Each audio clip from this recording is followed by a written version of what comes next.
Okay, welcome guys to episode 2 of this Let's Play series. We're playing DEITY Empires. My name is Daz Tactic. Welcome to the channel. I've just put up my new merch shop there as well, just shop.daztactic.com. 15% off through September with the Daz Launch 2022 statement if you are wanting to grab some merchandise, which does help me out. And also there's other links there to other gaming shops and coffee.com, etc., where you pick up other things as well. So anyway, guys, I'm going to be getting into this one. We're going to be looking at combat. Now, I think I'm going to make this one just a really basic rundown of the way that combat actually does work, and so I'll focus mainly on that in this episode. This may be a shortish episode, I think. I'm thinking of doing spells and research and so on and so forth in a separate episode, because there's so much to talk about with all of these different things. There's so many different principles. I'll see how I go. I mean, this is going to be a fairly simple sort of simple attack. Now we've got an overall strength here of 1047. Now that sometimes doesn't mean much. Sometimes you can actually do very, very well with weaker forces, or do very poorly with stronger forces. Over through here we have an acid beast. Now let's just see how we think things are going to go for us in this particular fight.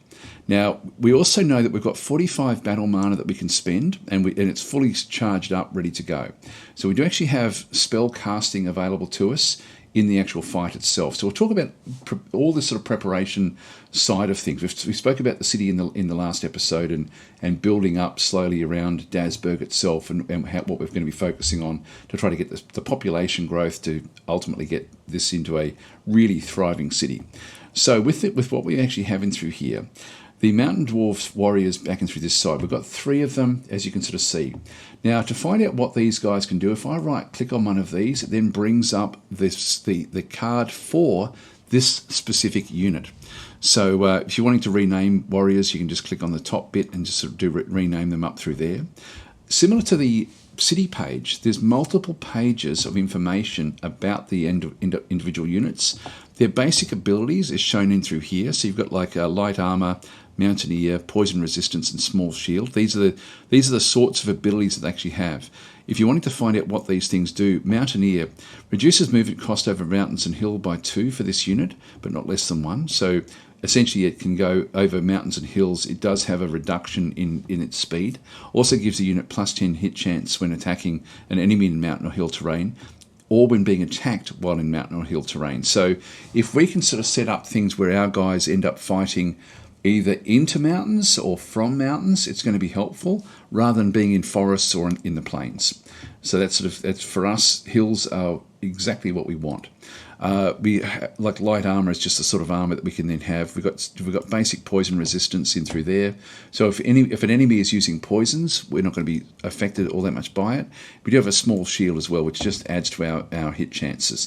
I'll probably explain this again in more detail at another time as well. We have an overall strength rating, like the 1049 or whatever it was that we actually had there originally, is the overall strength rating of all of the different units in the actual stack. It's not a core unit. Now we have to spend soul gems to actually get a core unit. You don't want to be spending them on such low level units. You really want to be sort of getting like at least mid-level, usually high-level units before you start to make them into core units. And you usually want them leveling up a little bit before that one.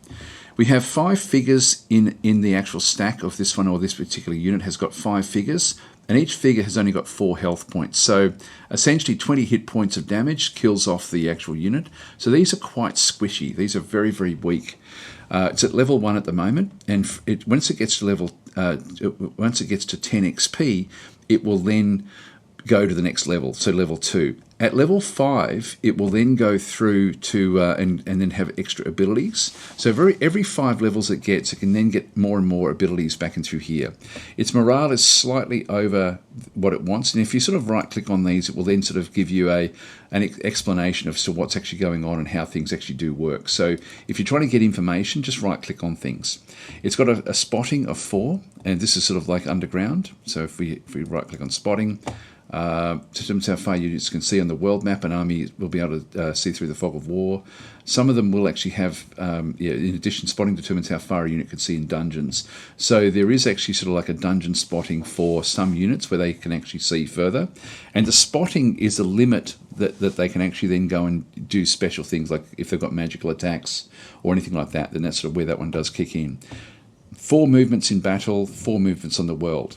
No magic levels for him, no mana. So that's sort of how that particular unit then does work. I can click, oh, by the way, with the abilities, if I click up through here, these are what they can learn if they do get their level ups. So City Defender, they can grab Constitution of 10, medium armor as well. These are different sorts of things that they can get with their learnable abilities. And with their spells, it's learnable spells. They can learn to be swap places as well. So when they go up to level 5, we're going to have like a few different things available for these guys to then be able to learn. We get a choice of those different sorts of things. Now, if I go across and start clicking on each of these, I'm actually going through the various units in the stack. So they're all going to be exactly the same at this early stage. So page 1 is a summary of what the unit actually has got and what it can do. Page 2 then goes through its armor ratings, its size in terms of sort of like, how easy it's going to be to actually hit. Don't think it will tell us much in through there, what race it is, the XP value of 6. I think that's if it gets killed, how much XP you actually get for killing it. The alignment, it's a good, because with a Mountain Dwarf, it uses 50 food per turn, and it costs 5 gold to have one of these on the map. No mana upkeep for this particular unit. Now, armor I'll talk about in more detail later on. It's sort of it's fairly instinctive. The battle position, you can have front row, mid row, or back row. We'll just keep it front and center. The desired food supply, 100%. Don't really have a desired adamantine, mithril, or resources, so it will just pick up if there's nowhere else for it to go. But you can see there, we're outside of our territory. We've been out for a few turns. We're down to 900 out of 1,000 food. It's not carrying anything else. And keys activate spells, which so toggle. Yeah, we're not going to worry about doing that one either. So they're the 3 different pages for this one in through this side. Over through here we have the attack information, and so we use a Dwarven Axe. We have 2 attacks per turn, and through here we've got the attack. The damage rating is 1.3, which is fairly low. The hit chance is 25, which is standard. 25 is like the basic ability to hit. Damage is going to be between 2 and 3, which is also very, very low, and 2 strikes as well. So we sort of like it does sort of like double damage essentially. Like there's two hits per attack. That's the way that one does go in. The damage type is just physical. There's nothing magical in through there. And this is here. We can turn this one off. So click to allow or disallow the UI to utilize this attack when controlling the unit during battle. If there's something you don't want a unit to do when you auto battle, just unclick that particular box. Of course, in this instance, we definitely want them being able to do that one. But just have a bit of a look when you're playing the game as to what's going on through there. If they've got items equipped, they'll be shown up through here. Now we will find items, and hopefully we'll be able to build items as well. Let's just go back out and just go in. We'll attack on the Acid Beast. Now let's right click on this area through here. So we've got 1 Acid Beast in this location, and we can then right click on this one to bring up the same aspect of what we can see through here. It's got 42 hit points, 1 figure. It's again got 2 attacks per turn, and it's only got 1 strike, so it only hits once per turn. It does have a hit chance of 75 as opposed to our 25. It does 3 to 5 acid damage, and it does do a few other things. Itself is immune to acid. It's immune to being mind controlled, but like it can't be put to sleep or anything like that.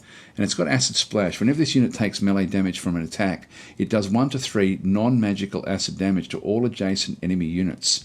And so that means that it's going to anything that's close to it, and with our guys are melee units, our guys are going to be taking damage from every melee attack that goes into it. So we have to be pretty careful with everything that's actually going on. So that's the information there. Again, we can look at see what it's actually got. This one has got an XP value of 8. The size is 125, so it's a lot bigger than our guys. Overall armor rating of 0.3 back in through this side, so it doesn't have very much armor, but it doesn't really need it. The trouble we have is all of this health that it actually does have through here. So let's get it. So that we know that it's going to be melee attacks coming back from this particular unit. It doesn't have any sort of ranged attack ability. And the next thing we're going to look at is what sort of spells we can bring in to help fight this particular thing. So to find out what our spells are that we can use, just go to deities. We only know ourselves at this point in time. So just click whoever you actually are in the list if there are multiple, and then just go down to this second area through here, spells known. And so for us, we don't have any that we know. Okay, this is a bit of a problem for us. This is going to be a difficult fight. So it may or may not be worthwhile doing this one. Actually, we haven't actually done any research in the different spells. So I will have to probably talk a little bit about this one as well. Should I do that now? Maybe I should. The Minotaur at 630 is probably going to be actually an easier prospect. There's 4 figures. They've got 12. Very similar attacks to ours. It does have knockdown though. I don't think we're strong enough for that either, to be honest. I think we might ignore both of those and we'll just go for something much, much easier. Yeah, that Arcane Sprite. It's got a stone throw, but very, very little damage. Yeah, let's go for that one. Okay, until we can sort of get things working. So I'm going to move this one around the other side, and then we'll attack that one next turn. Right, let's now go across to spellcasting, magic research, and we'll also talk a little bit about civic research. I tend to just use civic research for the AI to handle for me, but sometimes I'll be wanting to specifically get different things. I won't bother about civic research right now, but to have a bit of a look at it, this is what it looks like. We're currently trying to get logistics, so increase the efficiency bonus of roads. Once that's unlocked, we can then get other different things as well. There's a whole range of different sorts of stuff that we can get into there. Other things that we'll be wanting will be the Ranch 1, increase the food obtained by ranchers by 5%. We'll be wanting to go and get, for example, this is production research. We get a little bit of a boost to production. If we get on the seas, we'll be wanting to get the ocean stuff in through this side. This is prospecting through that side. This is mining. We definitely want to be going through these. This is number 77 in the list that it wants to go and get, which is a little bit too far behind. We've got more production back up through there. What else would we be wanting to do? So it's going 1, 2. It's already got that one. Look, I'll leave it where it is. I'll just leave it where it is. So we'll close that one off. I can just interrupt it. That's the civic research in through there. Magic research is actually what we can then do. Now it's trying to get the fire shield, and it's slowly just going through with its magical ability to be able to then sort of go and try to get this one here. Now really what I would like to do is actually get fireball. So I want to get the fireball coming in. So that would actually, I'm going to now interrupt that one and put that one as my first one. And the fire sprite is fairly low level, but that would be useful in these sorts of fights. So I might actually go and add that one as well. We'll just get the fireball up there. We've also got lesser heal as well. Let's go and throw the lesser heal. So I'll just do it in that order. So fireball, fire sprite, lesser heal. Okay, so that will be the magic research that we're doing. So we've already just by default had started sort of working on that one through there. Now the magic research comes about. Now if you're actually, when you start a game, if you're trying to figure out what do I want to do magically, like if you're trying to sort of figure out the best way of doing it, the way to do that is to actually go to this third button in through here, which is like your compendium. You open it up, and there's actually 2 main areas. This is the different units that you, when you come across them and where they all actually are, you can sort of find out information about what you know. But you also have spells. If we click on spells, it then goes through what the actual spells are in through this side. But that's not all that useful to you until you know where they actually fall in everything. So just go to page 2 of this one, and what it does is it gives you the actual spell, the magic school it's from, the spell level that you have to then go and get with the different books. Now remember that we went for level 3 in Holy and level 4 in Fire. So we'll have a look at that in just a minute. The target of the actual spell itself, how much mana it costs to do it, the casting range, the cast radius, if it's sort of like an area of effect spell, like Muddy Ground, for example, has got a cast radius of 3, which is quite big. And then the unit, if it's a summon spell, what sort of unit you actually summon in. So if we go down to our fire spells, and so we went with Fire 4. So we've got the potential to get lesser imps, baby red dragons, burning arrows, the fire shield, which we're trying to sort of now just actually learn. So we're trying to learn that one at this point in time. The fire sprite, we're actually getting number 2. The fireball we get at level 2 as well. So that's actually going to be a good offensive spell for us. That only cost me 9 mana to use that one. And then conjuring up more fire books as well is something we can then aim for to then try to get further down the tree. So at level, if we can get to level 5, we then get Blazing Hounds. At level 6, we get a Magma Eruption. At level 7, we get Flame Strikes and Mass Fireballs. At level 8, we get a Fire Elemental. Level 9, we get the Summon the Djinn. And it goes all the way down to, at level 19 in Fire, we can summon an actual Red Dragon. So you can see there the dragons go from Baby Red Dragon to Young Red Dragon at 12, and then at 19, you actually then get a full-on Red Dragon. So you can actually then get like a much higher level unit. And you can right-click on these to see just how strong they actually are as well. Like you can get a bit of a feel for them. So you can sort of have a look to see like their strength rating, what their strength rating actually is. So it's very, very cool. And then beyond that, these can evolve into Ancient Red Dragons. So there's a whole progression if you do end up back over through here. Now with Holy, we went with Holy 3, so I can ultimately go and get Heal. So I want to learn Heal. We're just doing lesser heal at the moment. This one cost me 6. Heal's going to cost me double that at 12. But that's sort of where we are with these different sorts of things as well. And there's the Holy Sprite that we can also then try to get. So it sort of sets it up. We start to learn the individual spells, and we have to then also learn to, that we can discover. We have to discover the spells and then learn the spells. And so if when you start a game, if you're trying to figure out what you want to do with your magic, the magic books we chose at the start up a game, doesn't matter what you have, and just open that up. So open that up on Spells, page 2, and have a good look through to see what inherent everyone gets, but just have a look to see, what's available. Just spend half an hour or so just having a bit of a look at that, and plan your attack. Now just be aware that the good players can't use death magic or shadow magic. We don't have the ability to use those. They're turned off for us being good. Evil players can't use Holy, and what else can't they use? There's 2 that they can't use. It's not that one there. Holy. I'm not sure what the other one is. Maybe it's Nature. I think they can still use Nature. They definitely can't use Holy. Anyway, that's okay. We'll just leave that one where that is. Right, so that's the magic research we sort of saw through there. Now, casting spells. So this is the different things we can do. At the moment, we're not doing anything because we're not spending any of the mana that we actually have in through here.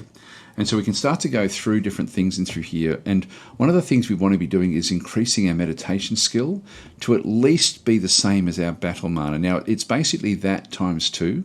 If we were to battle casting mage, this would also be divided in half to then give us like whatever would be the amounts in through there. So the battle mana is at 77, but in reality we get a bonus in there as well. In here with the increased meditation skills at 80, I do want to increase that to 90 to get the 45 or more. So I do want to have a little bit extra in through there. Other things we might want to be doing. Soonish we want to in expanding our item vault so we can have a lot of them in there. Consuming souls gives us soul gems. We either get them through combat or through actually doing the casting. Down through here we'll sort of find that we can actually then conjure up the fire spell books or the holy spell books in through here as well. So we can actually go for the next level of spell book as well back in through this side. There's a whole lot of different things we can actually then go and do. So, or increase just our research, our magic research, if you want to boost that along. But let's start with meditation. In the long term, that does pay off. In the short term, not so much. We can also do things like raised terrain or lower terrain. That's going to be useful for us, actually, thinking about this. We can really sort of set up, even if we don't end up in a hilly area, we can still make it a hilly area by doing that. So that would actually be fairly good for us. So we'll end our turn here. Hope all that made sense.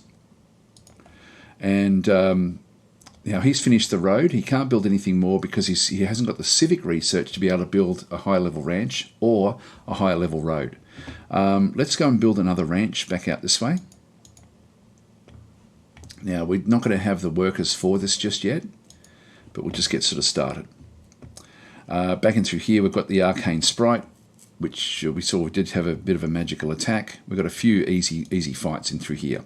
So the fighting, we now know that we don't have any spells that we can cast in the fight until we get the fireball, and we also just going to have to sort of fight this one through. Now, one of the interesting things with the game is we're attacking this particular tile. The battle map we'll start at the bottom of the map every single time, but what it'll do is it will look at the terrain around this tile. So on the right hand side we should see it a bit more open, and on the left hand side it should actually have more mountains, actual mountains, and through the middle of it it should predominantly be hills. So let's go in and do the attack.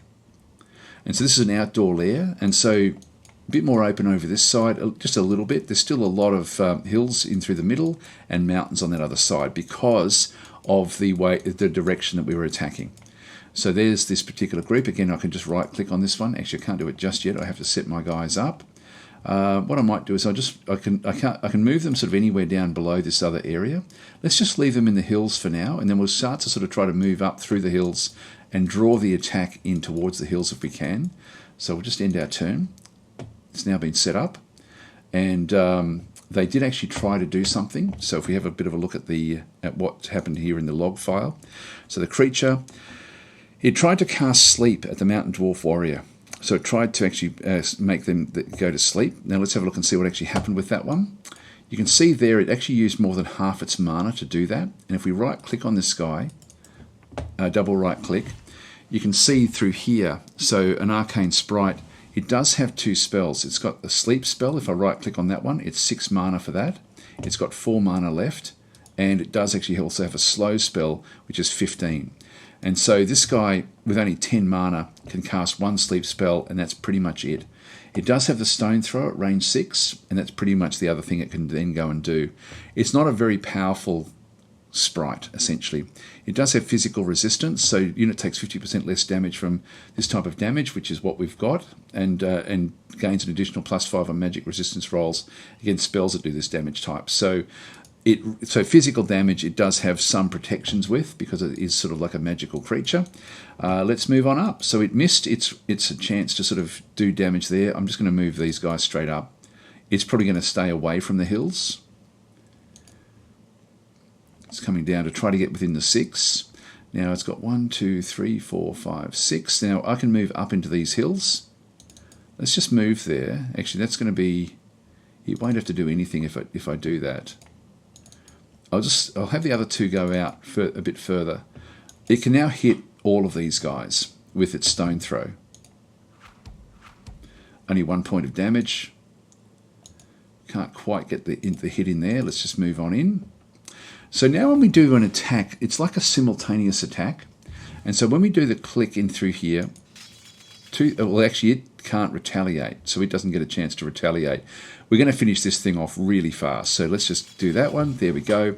So we battlefield spoils. We found 2 mana, but none of our guys can carry mana. We found another 127 food. The loot found in the monster lair. We found 64 gold, 41 mana. 400. Actually, this would actually go to our global pool, and then we've got food here as well, which our guys will then sort of spread amongst themselves. And we got 1 natural resource, which wasn't that great. We did get 1 XP awarded for that particular attack, and the unit who attacked it gets an XP boost from that one as well. So 1 unit was done in through that side. If we have a look at our different units in through here, we can then sort of see that the XP, this guy has got 1 of 10 now XP. The other one has got 1 of 10, and the third one should have a little bit extra, 5. So you must have had an XP value of 4. So whoever gets the kill gets the XP for that one. So I hope that again makes sense. Back in through here, we've got 2 Blood Orc Rebel leaders back in through that side, and we have 2 Mountain Dwarf Rebels, which are very, very easy. Can't do anything else this turn. We'll just end our turn.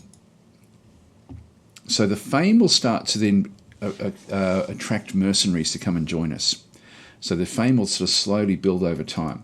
The souls that we consumed in that fight was 20, so we got 20 soul gems in that particular fight. Let's go into this one. You see that we're now carrying a little bit of resources. Whoever the first guy is will actually end up with carrying what we found. We found 1 natural resource, And you can see there the food is now is now fleshed out.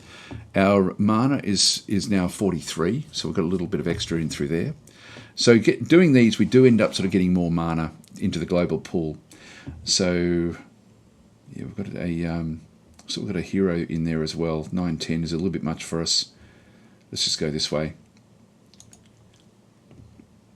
So this is a dungeon.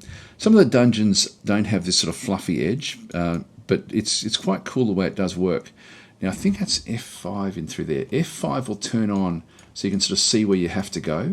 So you can get a bit of a feel for how big the dungeon actually is. Actually, I didn't realise this is this level 29 dungeon that we looked at in the last episode. I don't want to go deep in this one, so I'll just do one level and then we'll leave. This is actually one of the big changes that have come with this beta version of the game. So we're just changing our location. We just end up that one there. A few little changes in here. If we go beyond the 50 turn limit for the battles, we'll get to finish that current level of the dungeon and we won't be able to descend any further. We can either raise the dungeon at that point or leave the dungeon. Anyway, we won't get there, so I won't have to explain that one too much, but we'll just move on up, and this will be fairly simple for us. I just want to keep I don't mind them attacking us.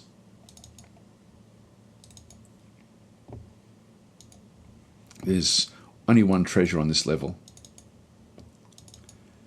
Not seeing anything else. You can see there how far we can go. 1, 2, 3, 4 is the same as what we saw there before. I'm double right clicking, by the way, to get back to those. Back over here, that's the spotting range 4. Here they come.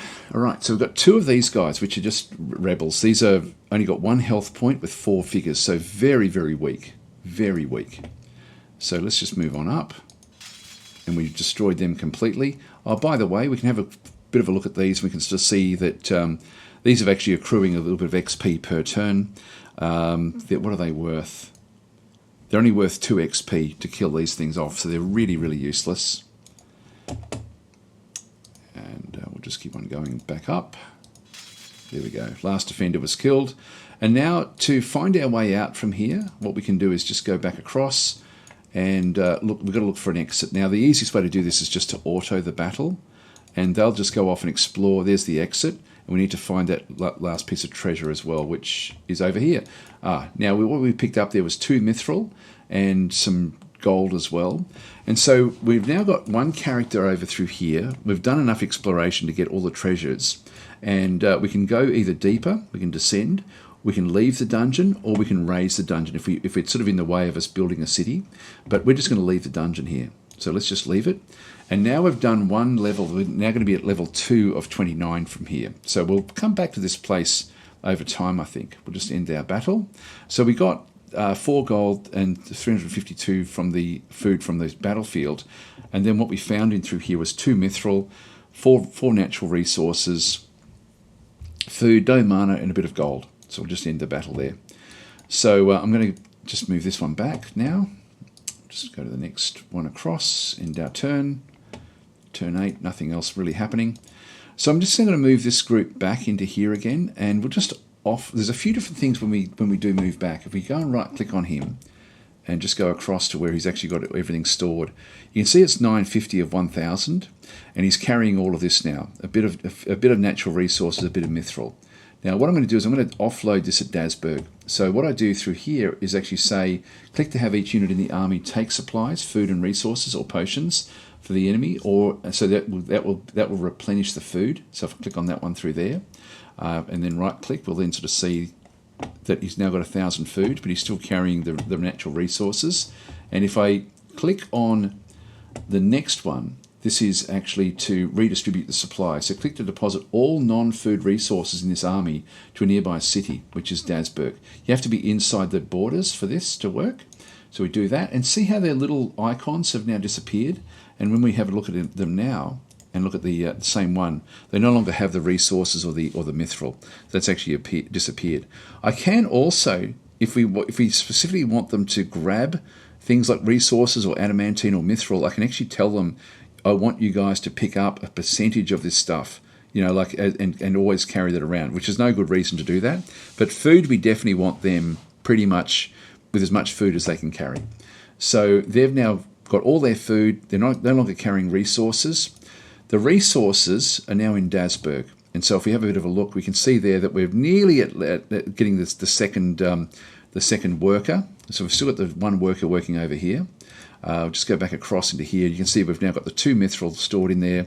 That little bit of a boost has now come into the stored resources. We're still a long way off getting this mana conduit, but the mana conduit is vitally important. So that's sort of where we are. That's my preferred build queue anyway. Let's move back out again now that we've got our food stores supplied. If we end a turn inside our city range, we automatically get supplied as well. So we'll end our turn there.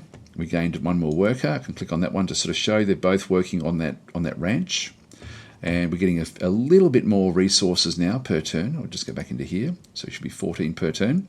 And at last production we only had 13 in there. So we were just spending the 13. It's going to take a long time to get there. But that mana, as I say, really does help. Okay, let's continue on. We'll just move out to here. In fact, we're sort of out of time here.